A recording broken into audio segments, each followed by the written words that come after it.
Good morning. My name is Ruben. I'm currently an anthropology student.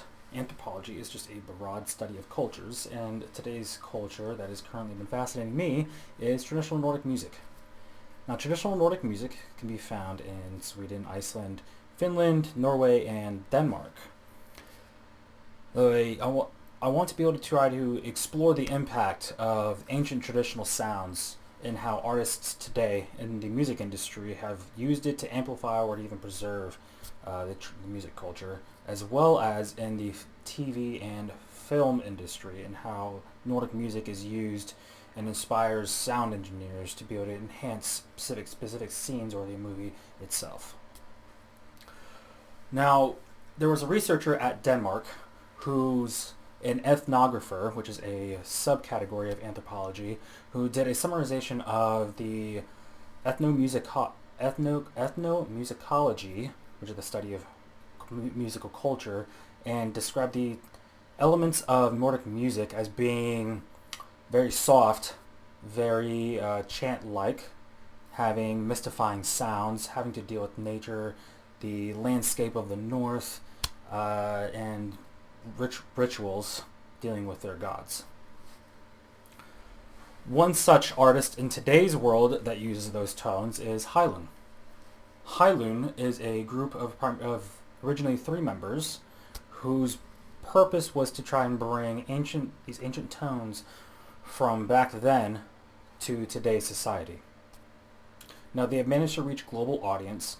Their concerts can be very dramatic. It's almost like a Broadway play.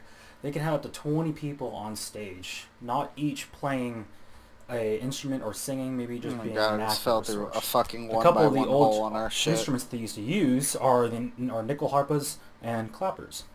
Now, nickel harpas are guitar-like instruments that are played like a violin, but have a very similar sound to a harp. And then clappers are not really unique Nordic instruments. They're basically two sticks that you just smash together to create a beat or a sound. Now, one instance that has been seen in history is that clappers by the Vikings were made with using human bones. And Heilung themselves have even tried to replicate this process, and it's gotten them in trouble in the airport a couple of times. Another artist is Aurora, a Grammy Award-winning artist. One of her songs that got her a Grammy was Running with the Wolves. Now, in this song, her voice can be described as being very ethereal-like, mystifying. A lot of her music has to deal with invoking nature and chanting to gods. In the movie industry, one of the greatest epics of our time was none other than Lord of the Rings. Now, in Lord of the Rings, if you haven't seen it, there is a lot of action. There's a lot of lore telling and storytelling. Storytelling is a prime factor of Nordic music. One such scene that we can kind of see this clash of very, very aggressive and morbid scenes and these softer, ethereal-like tones of Nordic music is the scene in Lord of the Rings: Return of the King, King Theoden's Red Day speech. His speech is in front of his entire army on horseback and ironclad battlement armor, and he's finished telling all of his soldiers that today's the day that they die, but not before they fight. As they're fighting, you don't even hear swords and shields clashing.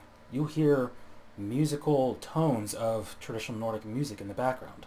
You have a very, very soft-spoken, calm, ethereal sound from a single singer overlaid on top of blood and gore and death of medieval style fighting. It's artists like Heilung and Aurora and the sound engineers of the Lord of the Rings team that preserve the cultures of Nordic music. Heilung's sole purpose that they've said was they wanted to bridge the gap of ancient traditional Nordic music back to today's modern world. They want to show the global audience that this culture existed.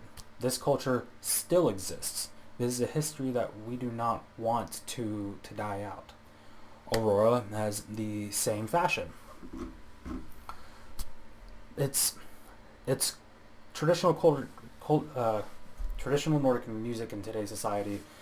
There has been an increased emphasis on its heritage, and it is just shown by all of these people that it is a living and breathing and thriving culture still in today's world. Thank you.